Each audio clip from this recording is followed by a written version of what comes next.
actually gave the credit to Einstein for finding the time as relative truth, because Buddha has found the time as relative truth 2,500 years before Einstein. The credit should be his.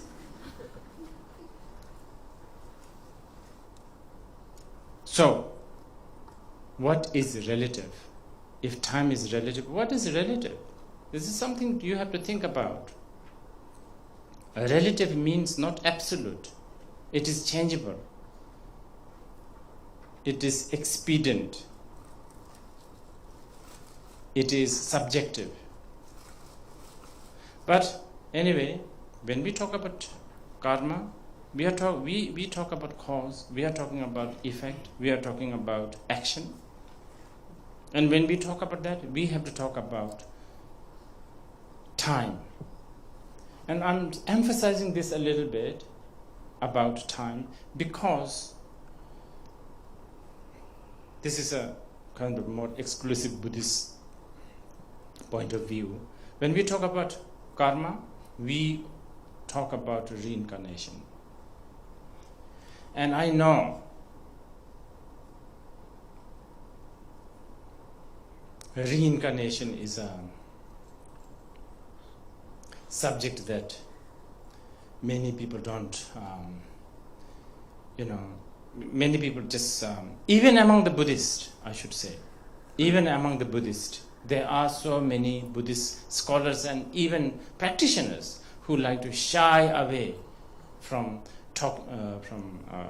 talking about the reincarnation. I understand, because Tibetan whole this reincarnation business has not really helped, because there's all that dodgy stories about reincarnate people and double reincarnation, triple reincarnations and so on and so forth, and all the corruptions that goes with it. But reincarnation, as hopefully I will come to that in the later part, is a must. When we talk about karma, we have to talk about reincarnation. And that, by the way, is a very big subject again.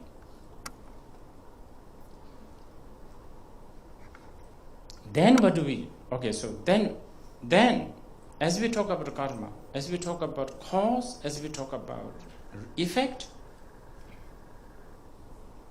a really big thing that we cannot just simply ignore is we have to talk about the subject. A perceiver, knower of these,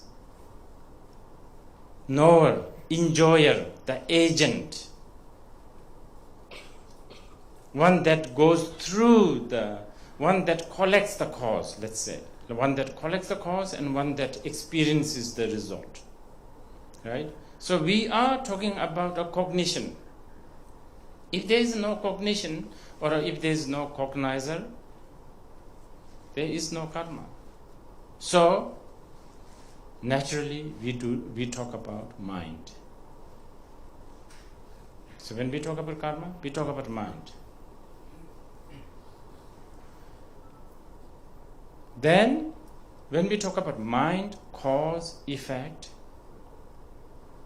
we cannot avoid, but we have to talk about good and bad. Now this is even more complicated. Good and bad. How do you measure? How do you know something is bad? How do you know something is good? Of course, that generally we say, killing somebody is a bad karma. Giving a cup of tea to somebody who really needs it is good karma, or so on and so forth. That's just a simple generalization. But if we go really at the bottom of what is good, what is bad, how do you define what is good and what is bad? So that also is part of the karma study of karma.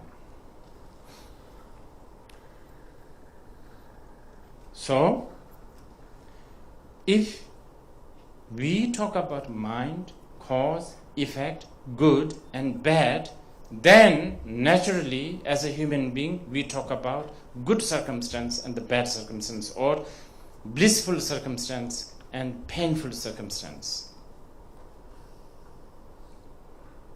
This is quite important for Buddhists, because Buddhists, especially in Mahayana Buddhism, we don't talk about externally, inherently existing hell realm or heaven. We don't believe in hell. We don't believe in hell or heaven.